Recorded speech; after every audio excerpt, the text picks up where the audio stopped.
जय भारत, जय श्री राम। आज का विषय रहेगा शिक्षा से अंग्रेजों ने भारत को कैसे बर्बाद किया, इसके संबंध में बताएंगे। और साथ ही भारत जब स्वतंत्र हुआ फिर भी हमारा सरकार जो रहे, सभी सरकार उसी रास्ते पर चलते रहे, अंग्रेजों के रास्ते पर, उसमें सुधार नहीं किया।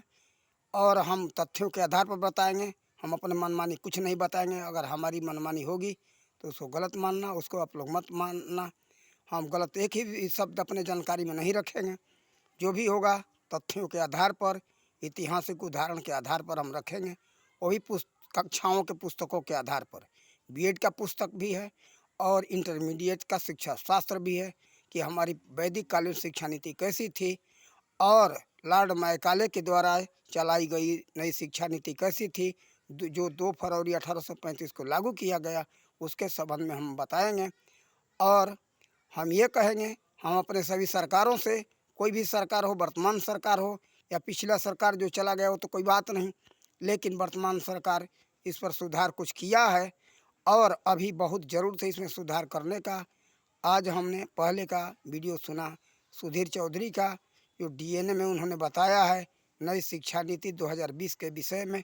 उसमें बहुत से सुधार मालूम हो रहा है, फिर भी अभी तथ्य जगह पर, ज़मीनी स्तर पर कुछ तो सुधार तो महसूस हो रहा है, जो कि धर्म ग्रंथों के ऊपर जोर दिया जा रहा है कि धर्म ग्रंथ पढ़ाया जाना चाहिए, गीता इत्यादि है। और सुधार की भी बहुत आवश्यकता है, इतने से कुछ नहीं होगा। कारण कि इतने सुधार से हमारे समाज में नैतिकता और चरित्र नहीं आ सकता है। नैतिकता और चरित्र, सुचरित्र के लिए, चरित्र तो कई प्रकार का होता है, लेकिन सुंदर चरित्र जिससे मानव जीवन का कल्याण हो सके, वैसे चरित्र का निर्माण होना चाहिए। इसलिए गांधी जी के विचारों में हमने देखा, इंटरमीडिएट के पुस्तक में भी है, उनका विचार बीएड के पुस्तक में भी छपा हुआ है। उन्होंने भी बताया है कि चरित्र निर्माण ही और नैतिकता और चरित्र निर्माण पर बल दिया जाता था। आज जो कि दोनों में कुछ भी नहीं है, कुछ चरित्र हो गया और नैतिकहीन हो गए हमारे बच्चे। विकास तो सब हुआ, लेकिन किसका विकास हुआ? नैतिकता का विकास नहीं हुआ। नैतिकता का विकास न होने के कारण से समाज में भ्रष्टाचार, लूटपाट, चोरी बेईमानी का विकास हुआ है। ये मैकाले की शिक्षा नीति का देन है। ऐसा ही शिक्षा नीति उसने चलाया। देखो, बीएड के पुस्तक में बताया गया है, परा और अपरा, लौकिक और आध्यात्मिक, यानी भौतिक और आध्यात्मिक, उसको दूसरे शब्दों में हम कहेंगे। तो देखो, भौतिक का ज़्यादा विकास किया लॉर्ड मैकाले ने, और भौतिक का देन है केवल जो इंद्रियों तक सीमित रहे। वो क्या चाहती हैं इंद्रियां? कि हमें नीति से मिले या अनीति से मिले, हमें सुख चाहिए। तो देखो, ऐसा सुख किस काम का जो हमारा समाज और हम दुखी हो जाए। थोड़ा देर के लिए सुख महसूस होगा, मान लो चोरी बेईमानी करके, लूटपाट करके हमने धन संपत्ति इकट्ठा किया, लेकिन क्या हुआ कि हमको दुख देने वाला हुआ, उसे कोई लाभ नहीं है, अंत में दुख देने वाला होता है। इसलिए नैतिक पूर्ण जो कमाई होती है, जो हम आय करते हैं, वो हमारे जीवन को, हमारे आने वाले पीढ़ी को सुख देने वाला होता है, हमारे संतानों को सुख देने वाला होता है। कुचरित्र से, नैतिकहीनता से कमाया हुआ संपत्ति सब बेकार का है, दुखदायी होता है। अब हम आप लोगों को ये सब बड़े बड़े जो ये जो विचार हैं, गांधी जी का हो या चाहे जिसका भी हो, बताते हैं। ये पहले इंटरमीडिएट के पुस्तक से गांधी जी का विचार, इंटरमीडिएट के ही पुस्तक से हम बता रहे हैं आपको। देखो, ये पृष्ठ संख्या है,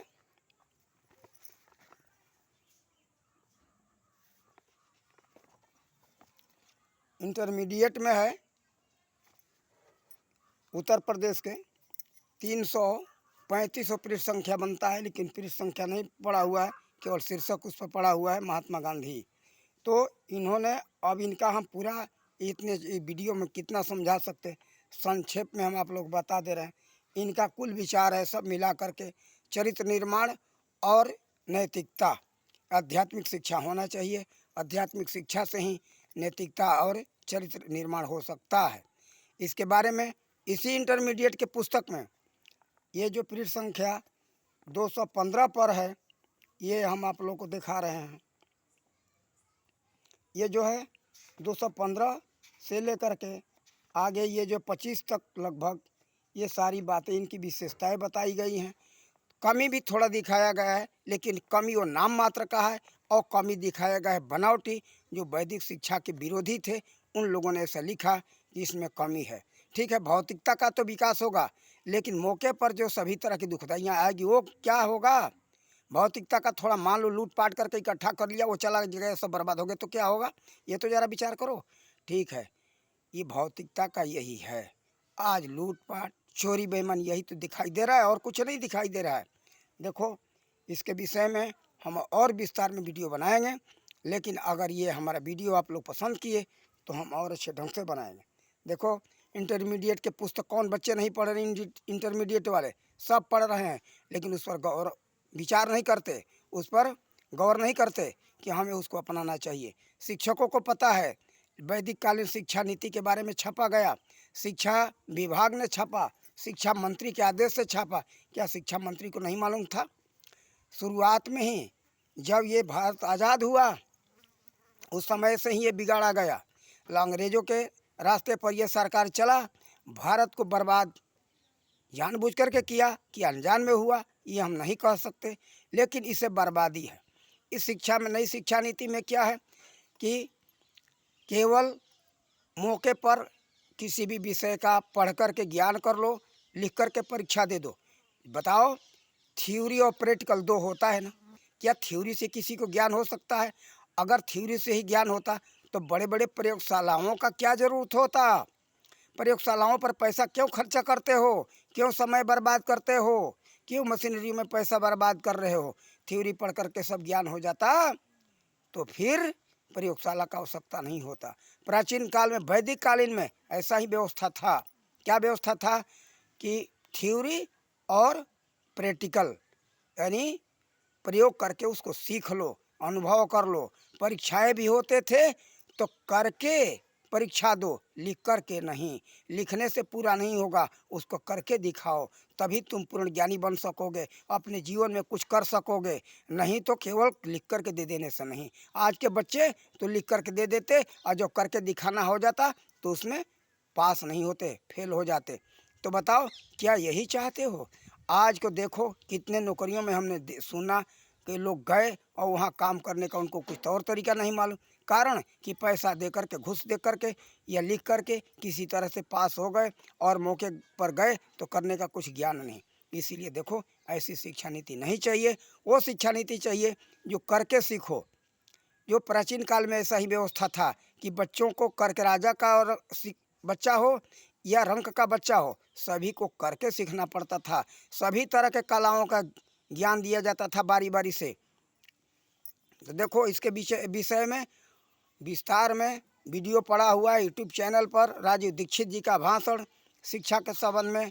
उसके विषय में आप लोग मांग करके देखो, समझो कितना उससे ज्ञान आप लोगों को प्राप्त होगा। फिर जो है बीएड के पुस्तक में भी यही बात बताया गया है। देखो, ये हमारे हाथ में वो प्रतियां हैं इंटरमीडिएट का, जो ये जो है कि इनके प्रश्नोत्तरी है। ये इसका इंटरमीडिएट का नहीं, बीएड का जो है ये क्वेश्चन बैंक इसका नाम है। देखो, इसको हमने फोटो स्टेट करा करके बहुत दिनों से रखा है, आज हमारे मौके पर काम आया। और प्राचीन भारत के शिक्षा के उद्देश्य क्या थे, इसमें पूरी व्यवस्था समझाया गया है। फिर जो है शिक्षा की विशेषता क्या थी, इसके बारे में समझाया गया है। लेकिन ये बीएड करने वाले शिक्षक गण क्या इस पर विचार करते? सरकार से कभी मांग किए कि नहीं, ये जो प्राचीन नवीन शिक्षा है, आधुनिक शिक्षा है, तत्कालीन जो है वर्तमान शिक्षा है, ये पद्धति गलत है, वैदिक कालीन शिक्षा दिया जाना चाहिए। किसी ने नहीं विरोध किया, न सरकार इस पर सुधार के लिए कोशिश किया। फिर हम देखते, जितने हमारे भारत में प्रधानमंत्री हुए या कोई हम कहीं कहीं गवर्नर को भी देखते, जैसे गुजरात में रहे तो वहाँ के नवल किशोर शर्मा 2004 में जा कर के प्राचीन शिक्षा नीति के ऊपर बहुत बड़ा लंबा चौड़ा भाषण दिए थे। स्वरूपानंद जी की सरस्वती के जन्मदिन पर 2004 में द्वारकापुरी में, और वो केवल भाषण तक ही सीमित रह गया, वो काम कुछ नहीं किए। वो चाहते तो अपने राज्य सरकारों से कुछ सुधार करवा सकते थे। फिर ये कल्याण है, गीता प्रेस गोरखपुर से जो छपता है, शिक्षांक नाम का ये कल्याण है, इसमें राजीव दीक्षित का भी विचार पड़ा हुआ है। जवाहरलाल नेहरू का विचार पड़ा हुआ है और चक्रवर्ती राजगोपालाचारी का विचार पड़ा हुआ है, लेकिन इसमें सबसे अधिक राजीव गांधी ने अपने विचार को अच्छे ढंग से रखा है। हम उसके विषय में हम प्रशंसा करेंगे। फिर जो है पंडित जवाहरलाल नेहरू, तो संक्षेप में उन्होंने ये अनुभव किया है कि हमारे देश में ये शिक्षा नीति कैसी होनी चाहिए, उन्होंने सब बताया है। लेकिन आगे चल कर के उन्होंने कुछ नहीं बताया है। ये अनुभव किया है कि वर्तमान की शिक्षा नीति ऐसी है कि गुरु में और शिष्यों में प्रेम भाव रहने नहीं दे रहा है। तो बताओ, प्रेम भाव नहीं रहने दे रहा है। ये 389 पृष्ठ पर छपा है। ये प्रधानमंत्री जवाहरलाल नेहरू का विचार कल्याण में शिक्षांक में आप लोग उठा करके मिल जाए तो देख लेना। फिर श्रीमती कृष्णा शाही जी का विचार पड़ा हुआ है। फिर ये चक्रवर्ती राजगोपालाचारी का भी विचार पड़ा हुआ है। 300 उसी आसपास में है, पृष्ठ संख्या इसका नहीं लिखा हमने। फिर 347 पृष्ठ पर ये राजीव गांधी जी का विचार पड़ा हुआ है, जो कि आप लोगों को थोड़ा सा हम पढ़ करके सुना रहे हैं। राजीव गांधी जी ने क्या विचार रखा है,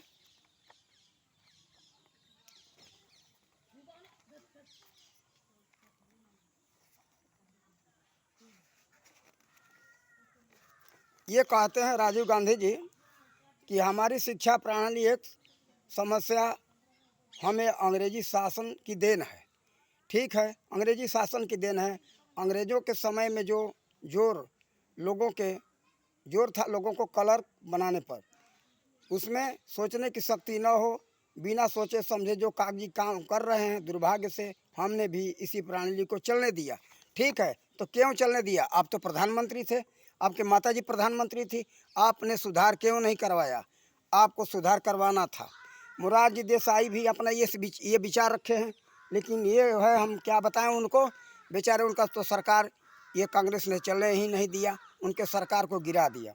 मोरारजी भाई ने भी बहुत अच्छा विचार रखा है, वो कहते हैं इसके विषय में, वो भी आप लोग को 2 शब्द इसमें से हम लेकर के आप लोग को सुनाएंगे।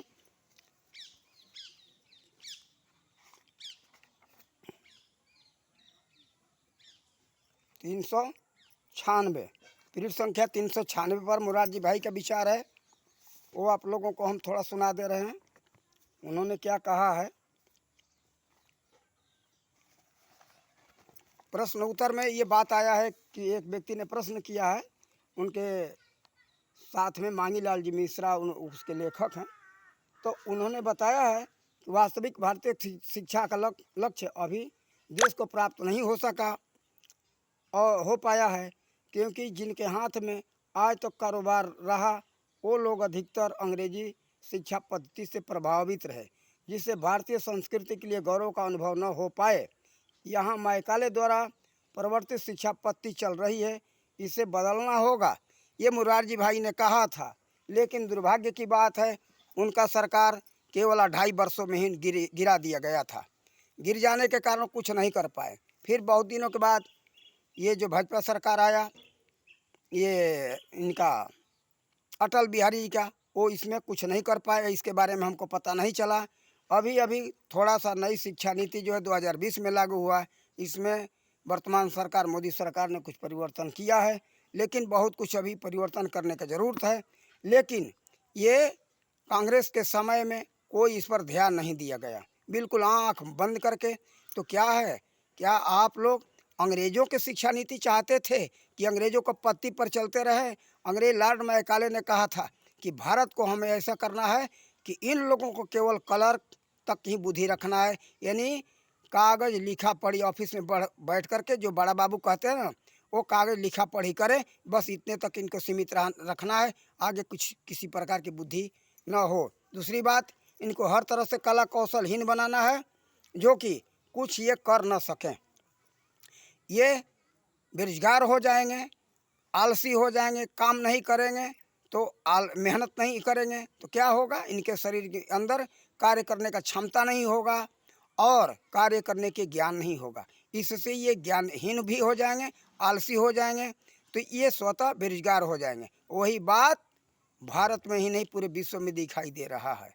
लेकिन हम अपने भारत की ही बात लेते हैं, हमें दूसरे से मतलब नहीं है। हम दूसरे का लेकर के क्या कर सकते? हम अपने भारत को ही तो देख ले समझाएं।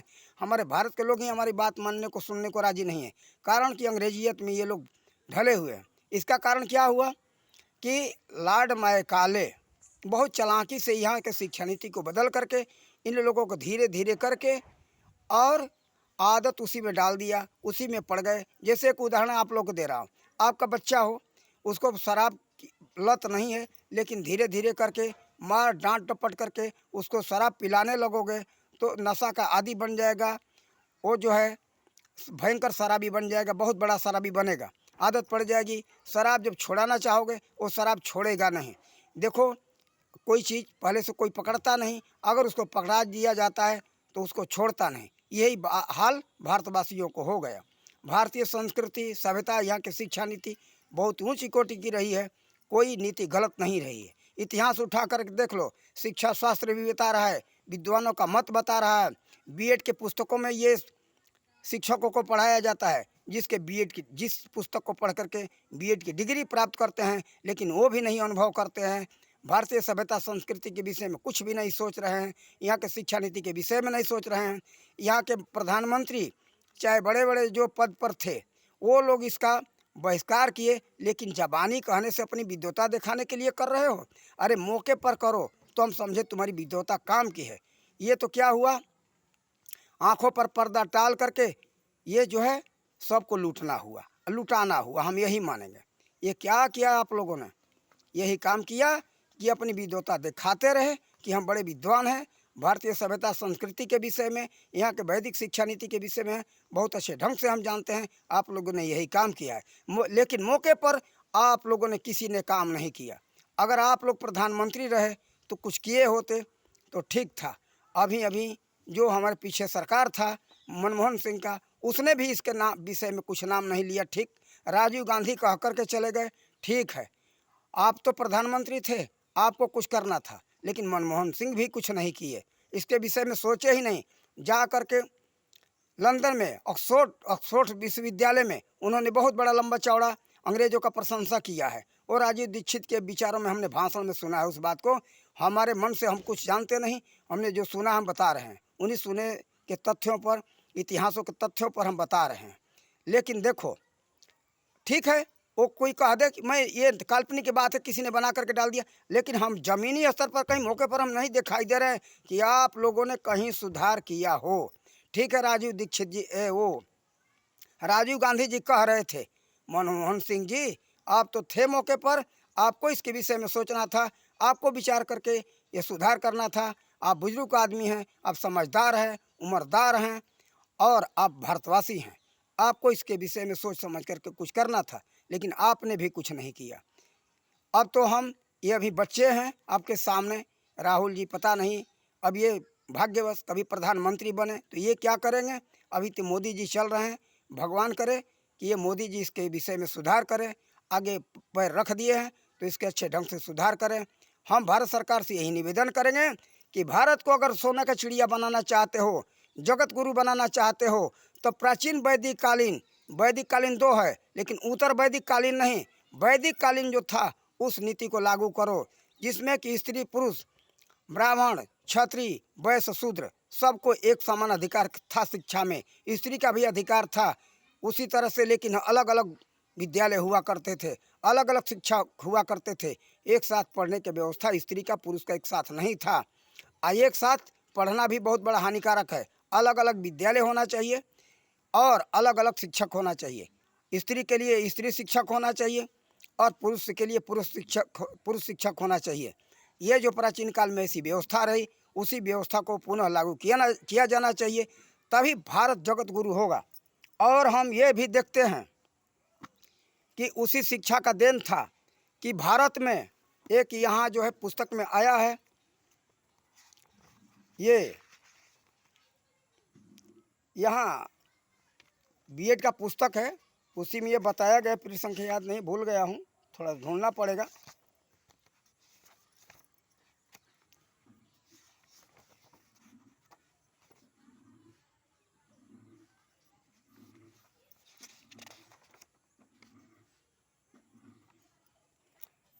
इसमें ये भी बात बताया गया है कि इस गुरुकुल में ये भी सिद्धांत था, आत्म स्वावलंबी बनना, पराधीन नहीं रहना। आज के बच्चे तो पढ़ते हैं, आज के बच्चे क्या करते हैं, आत्म स्वावलंबी न बन करके ये परावलंबी बनते हैं, नौकरी के आश्रित रहते हैं। ये जो है ये इसी शिक्षा का देन है, वो मिल नहीं रहा है जल्दी। उसमें ये बताया गया है कि प्राचीन काल का ऐसा शिक्षा था कि यहाँ बड़े बड़े दार्शनिक पैदा हुए, विद्वान पैदा हुए, बड़े बड़े वैज्ञानिक पैदा हुए, बहुत खोज हुआ भारत में। ये प्राचीन शिक्षा का देन था। अब वैसे पैदा नहीं हो रहे हैं। बड़े बड़े ऋषि पैदा हुए जो कि विश्व को बहुत उन लोगों ने जैसे कुछ बहुत कुछ दिया, उसी शिक्षा का देन था। आर्यभट्ट हुए और आचार्य चाणक्य हुए, पाणिनि हुए और चरक हुए। इन लोगों ने विश्व को चिकित्सा के विषय में दिया। महर्षि सुश्रुत उसी समय हुए थे कि विश्व को चिकित्सा शास्त्र उन्होंने दिया था। बहुत से विज्ञान के सूत्र भारत से ही गए, लगभग हमें नहीं मालूम हो रहा है कि कोई भी सूत्र विदेश में खोज हुआ है। विमान का सूत्र हो या चिकित्सा का सूत्र हो या किसी भी तरह का सूत्र हो, ज्योतिष सूत्र हो या गणित सूत्र हो या व्याकरण हो, कुछ भी हो, सब हम देखते रहे हैं कि भारत में ही खोज हुआ है।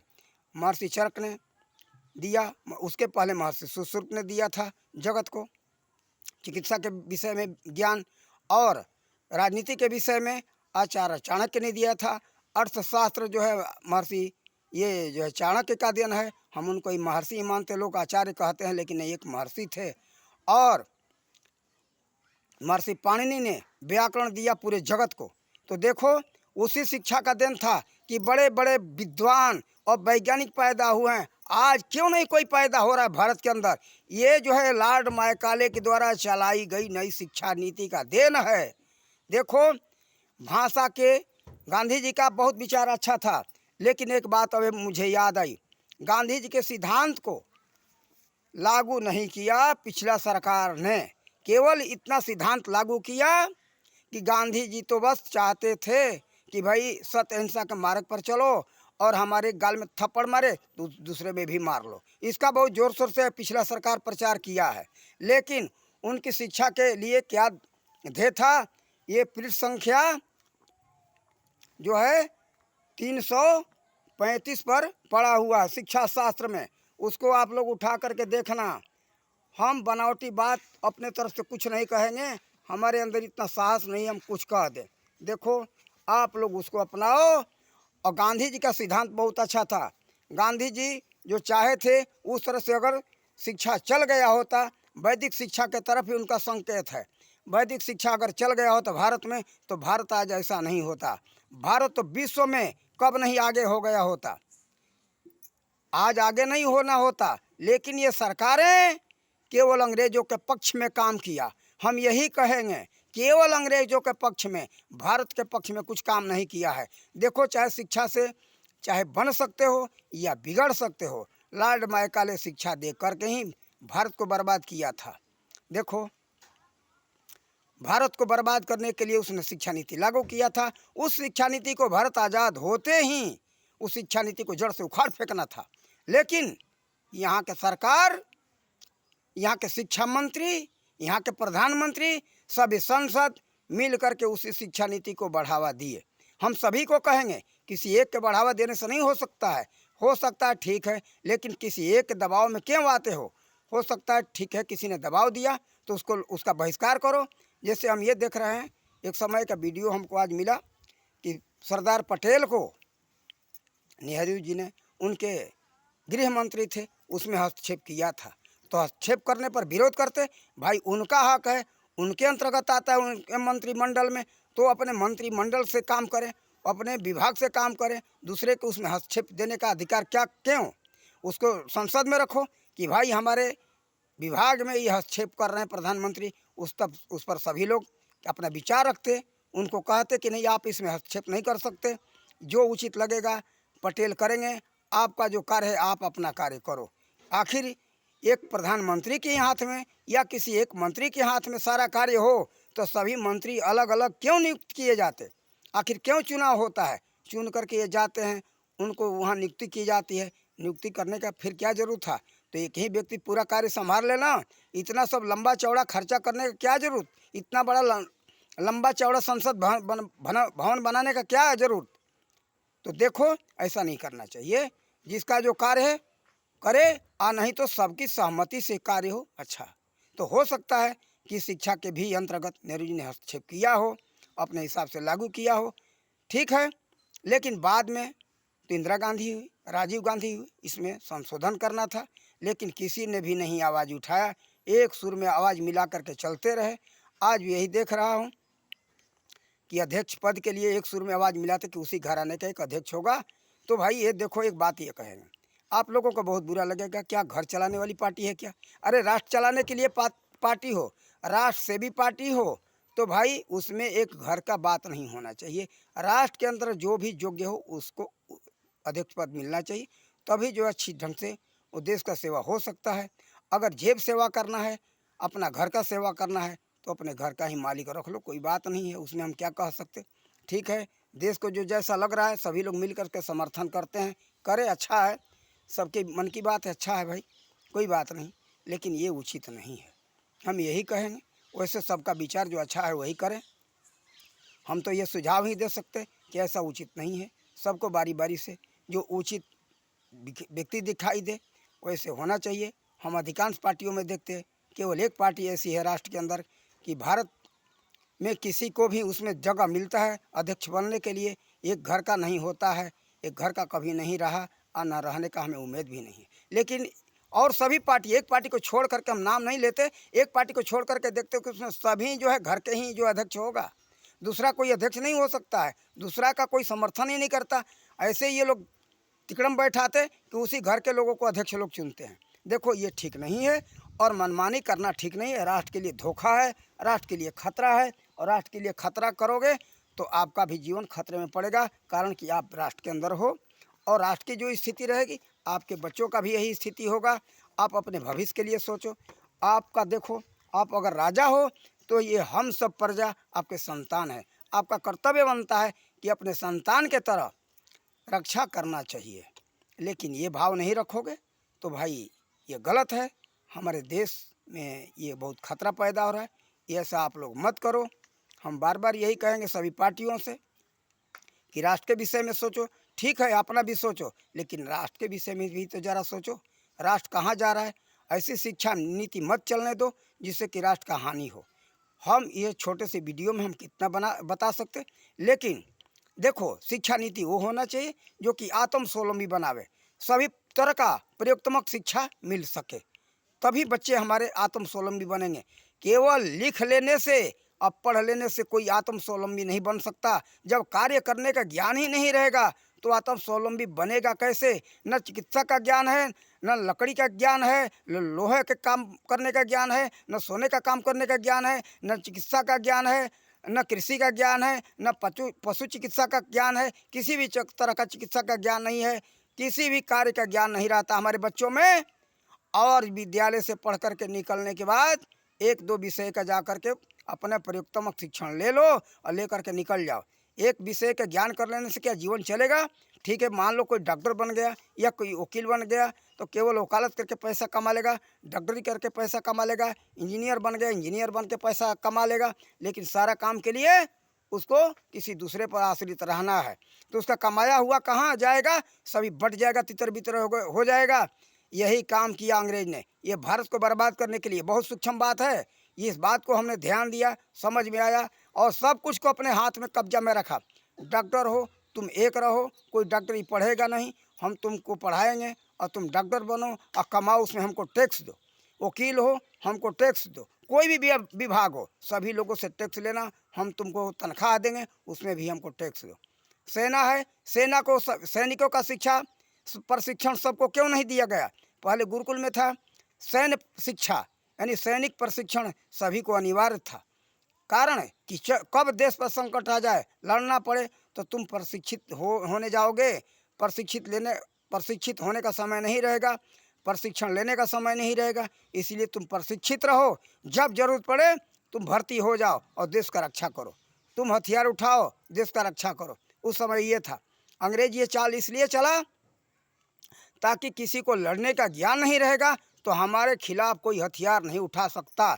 ये जिसको हम तनख्वाह देंगे हमारा नौकर रहेगा, और जिसको जो हम कहेंगे वो सैनिकों को कहेंगे तो हमारे आज्ञा का पालन करेंगे।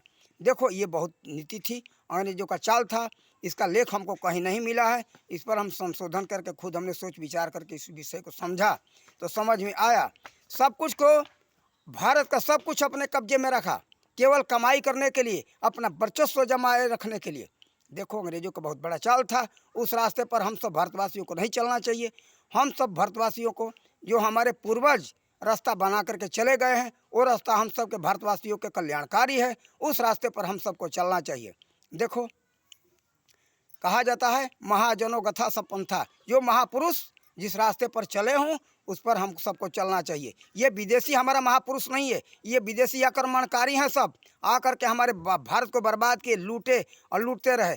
अरे सुनो, अगर भारतवासियों जो अपना नेता मानते हो ना अंग्रेजों को, अगर उनका इतिहास देखोगे, जलियांवाला बाग का कांड उठा करके वीडियो पड़ा यूट्यूब पर देख लो। भारत में जब इनका वर्चस्व जम गया, थोड़े थोड़े बातों पर कोड़ा मारते थे, और उससे भी थोड़ी गलती हो गई तो सीधा फांसी दे दो या गोली मार दो, इतने अत्याचार करते थे।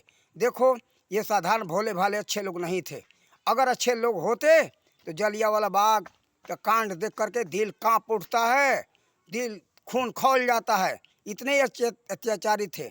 किसी के हाथ में कोई हथियार नहीं था, एक लाठी भी नहीं था, पतली छड़ी भी नहीं थी, और वहाँ लोग इकट्ठा हुए थे। वहाँ अंग्रेजों ने गोली चलवा दी जिसमें हजारों लोग मारे गए। वो तो कांड देखोगे तो खून खौल जाएगा। लेकिन अगर अंग्रेजों के संतान होगे तो तुम्हारा खून क्यों खौलेगा भाई? तुम तो अंग्रेजों के पक्ष में रहोगे, सोचोगे कि और मारे जाते भारतवासी तो अच्छा होता। हम देख रहे हैं कि भारत के अंदर ही कुछ अंग्रेज पैदा हो गए हैं कि अंग्रेजों के पक्ष लेकर के बात कर रहे हैं। हमारा दिमाग का खून खौल जाता, हम परेशान हो जाते हैं कि देश में ही अंग्रेज पैदा हो गए। बहुत दुर्भाग्य की बात है। भारत का अन्न खाते, भारत के हवा में सांस लेते, भारत का पानी पीते, फिर भी अंग्रेजों की बात करते, ये बहुत दुर्भाग्य की बात है। ठीक है, हमारे चाहने से ये कुछ नहीं हो सकता। हमारे जैसे कुछ लोग हुए जो कि उनको यहाँ के लोगों ने ही मरवा दिया, जैसे राजीव दीक्षित हुए, उनको भी शैतानों ने मरवा दिया। ठीक है, अच्छा है, कोई बात नहीं। लेकिन अंत में ये तो विजय सत्य का ही होता है, सबको पता है। और तुम लोग यहाँ के काले अंग्रेजों अनुभव करोगे एक दिन कि हम लोगों को महसूस होगा, तुम लोगों को महसूस होगा, महसूस करोगे कि हमको तकलीफ हो रहा है। फिर जाकर के उसी पुरानी परंपरा पर चलना पड़ेगा। हम ये लिखित के साथ, दावे के साथ कहते हैं, लिख लो अपने दिमाग के अंदर या कागज़ में कहीं लिख लेना। देखो आज से कुछ दिनों हम एक बात याद दिलाते, हम ही कहते थे कि अंग्रेजी खाद मत डालो, हानिकारक है। फिर अब धीरे धीरे महसूस हो रहा है कि नहीं, अंग्रेजी खाद तो हानिकारक है। फिर पुरानी पद्धति पर क्यों आ रहे हो? देखो पुरानी पद्धति बहुत अच्छी रही। अब देखो, पहले भारत में माँ का दूध पिलाया जाता था बच्चा को, लेकिन अब ये जो विदेशी कंपनियां आई, जो अमूल दूध हुआ, कई तरह के जो है पाउडर बनाने लगे, मिल्क पाउडर, ये दिखाते थे कि ये देखो ये मिल्क पाउडर है और इसमें प्रोटीन है, कैल्शियम है, अमुक अमुक विटामिन है, इसको पिलाओ तुम्हारा बच्चा बहुत अच्छा मोटा तगड़ा तंदुरुस्त होगा। और लोग लगे पिलाने, और जब लगा पोलियो मारने तो शोध हुआ तो पता चला रे भाई ये तो पाउडर के दूध का कार्य है, जो हम पिलाए इसी का परिणाम है कि बच्चे विकलांग हो रहे हैं, पोलियो मार रहा है।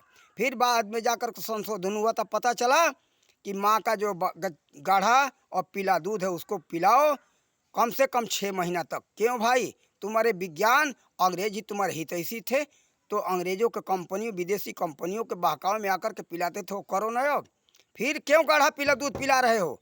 देखो जो पुरानी परंपरा भारत की है, वैज्ञानिक शोध करके वो बना हुआ था, वैज्ञानिक शोध करके वो लागू किया गया था। अब वैज्ञानिक नहीं था। जो भी प्राचीन काल का देखोगे विज्ञान पूर्ण था। उस समय का विज्ञान बहुत आगे था। आज का नवीन विज्ञान अभी कुछ भी नहीं है, बहुत पीछे है। आगे बढ़ कर के सोचना होगा, खोजना होगा। अब छोटे से वीडियो में हम कितना उसकी गिनती कराएं, कितना उसकी प्रशंसा करके सुना दें। अगर आप लोग हमारे ये वीडियो पसंद करोगे, हम देखते कि हमारे वीडियो तो बहुत पड़े हुए हैं सत्य दर्शन सागर चैनल पर, लेकिन लोग बहुत कम देख रहे हैं। शायद कभी कभी चल जाता है, नहीं तो 2-3 दिन से देखता हूँ शांत पड़ा हुआ, ठप पड़ा हुआ, कोई देखता ही नहीं। दुर्भाग्य की बात है। अच्छा संगीत हो या अच्छा राष्ट्र हित में बात हो जनहित में बात हो, उसको कोई सुनना पसंद नहीं करता। अश्लीलता पसंद है, मनोरंजन पसंद है। मनोरंजन से सबका कल्याण नहीं होगा। अश्लीलता जो है नाश का जड़ होता है, नाश करता है। अश्लीलता में नहीं फंसना चाहिए। ठीक है, अश्लीलता में फंसो, लेकिन देश हित, राष्ट्र हित के विषय में भी थोड़ा देखो, रुचि लो, उसको समझो, अपने देश का भला करो। हम यही कहेंगे। देखो, प्राचीन शिक्षा नीति बहुत ऊंची कोटि की थी। हम सरकार से यही अंत में कहेंगे कि हम तथ्यों के आधार पर कहे हैं, भाई किसी को बुरा न लगे। और बुरा लगता है तो हम क्या कर सकते, हमारी आदत है सत्य बात कहने का। तथ्यों के आधार पर, शिक्षा इंटरमीडिएट के शिक्षा शास्त्र के आधार पर, और कल्याण गोरखपुर का शिक्षांक जो छपा हुआ है, कल्याण के आधार पर हमने बात बताया। और बीएड का जो पुस्तक है, हमारे बीएड के करने वाले हमारे भाई विद्यार्थी जो शिक्षक बनते, इसी बीएड के डिग्री प्राप्त करते, उसमें ये बातें समझाई गई है, उस आधार पर रखा हूँ। और आप लोगों को ऐसा डर था तो आप लोग शिक्षा विभाग वाले, आप ही लोग का सरकार था, आप लोग ऐसा क्यों छापा? नहीं छापे होते न हमको पता होता। अरे हमारे जैसे लाखों लोगों को ये बात पता है, लाखों को भारत में, लेकिन किसी की हिम्मत नहीं है, कोई कहता नहीं, किसी को चाह नहीं हो, पता नहीं चाह नहीं है कि लोग डरते हैं। क्या बात है, कोई कहता नहीं है, कोई कहने वाला है भी तो उसका सुना नहीं जा रहा है। हाँ, ये है वर्तमान सरकार, इस पर थोड़ा ध्यान दिया है। प्राचीन शिक्षा नीति के ऊपर हमको सुनने में आया है, पहले भी हमने सुना था 2020 का जो है, ये सुधीर चौधरी अपना डीएनए में बताए थे, जीव न्यूज के चैनल से जो थे, उसमें डीएनए में उन्होंने बताया था। आज भी उनका हमने सुना वीडियो, बहुत अच्छा लगा। लेकिन हाँ, उसमें भी अभी कमी है, उसमें अभी बहुत कुछ सुधार करने को बाकी है। हम सभी सरकारों से, अपने वर्तमान सरकार से निवेदन करेंगे कि शिक्षा सुधार में पूरा सुधार करे और उसको किसी तरह से लागू करे। न हो तो कहीं कहीं गांव-गांव में गुरुकुल खोले, या न तो प्राचीन जो वैदिक कालीन शिक्षा के आधार पर जो तक्षशिला विश्वविद्यालय था, उस तरह का विश्वविद्यालय एक ही स्थापना करें, जिससे कि एक नींव पड़ जाए, वहाँ से बच्चे पढ़ करके निकलें और वो बहुत बड़े बड़े विद्या केंद्र बनाए, गुरुकुल बनाए। अरे मोदी जी, हमने तो आपसे 1000 एकड़ ज़मीन का मांग किया था। मेरा नाम राम अवतार दास है। आप जिस समय मुख्यमंत्री थे, आपको हमने पत्र लिखा, कई पत्र लिखा, लेकिन आपने पत्र भेजवाया कि अगर गुरुकुल बनाना है तो ज़मीन खरीद के बनाओ। देखो, हम अपना निजी नहीं बनाना चाहते, हम चाहते समाज का हो, सरकार का हो। तो इसलिए हमने गुरुकुल बनाना बंद कर दिया। नहीं तो प्रधानमंत्री महोदय, हम चाहते तो गुरुकुल ज़मीन जितना अरब रुपया लगता खरीद करके बना सकते थे। देखो, हमारे पास पैसा नहीं है, सब काम पैसे से नहीं होता है। आप प्रधानमंत्री बने तो पैसे से नहीं बने, अपने बुद्धि विवेक और परिश्रम से बने। उसी तरह से बुद्धि और विवेक और परिश्रम से उस अरबों के विश्वविद्यालय को हमने अब तक कब नहीं खड़ा कर दिया होता। उसमें कितने बच्चे शिक्षित प्रशिक्षित होकर के निकल गए होते, लेकिन आपने उसमें कुछ सोचा नहीं, समझा नहीं। हमारे पास इस तरह का पत्र लिखा था। हम उस समय रहते थे जामनगर जिले के बेड़ गांव में, और उस स्थान का नाम था कामेश्वर महादेव मंदिर गायत्री धाम। हम वहीं रहते थे। तो देखो, कोई बात नहीं, ठीक है, आपका वर्चस्व है, इस समय आप सामर्थ्यवान हो, अभी से सुनो, हमारा अर्जी है, आपकी मर्जी। आप अभी से सुन जाओगे तो कुछ नहीं, कोई बात नहीं। और जब से सूझी तब से बूझी, ठीक है। इसी तरह से आप अगर एक बहुत बड़ा विश्वविद्यालय का स्थापना कर दो भारत के अंदर, जो कि तक्षशिला विश्वविद्यालय के बराबर के जैसा हो, जो कि विश्व में एक नाम हो, आपको हम यही निवेदन करेंगे। तक्षशिला विश्वविद्यालय जैसे आपके अंदर सामर्थ्य चाहोगे तो 1 साल के अंदर अंदर हो, वैसा विश्वविद्यालय बना सकते हो, जिसमें कि संपूर्ण जीवन उपयोगी शिक्षण प्रशिक्षण का व्यवस्था था। अगर आपको ज़रूरत हो तो हमारे पास नक्शा तैयार है, उसका पूरा प्रारूप तैयार है, जो कमी होगा उसको पूरा किया जाएगा।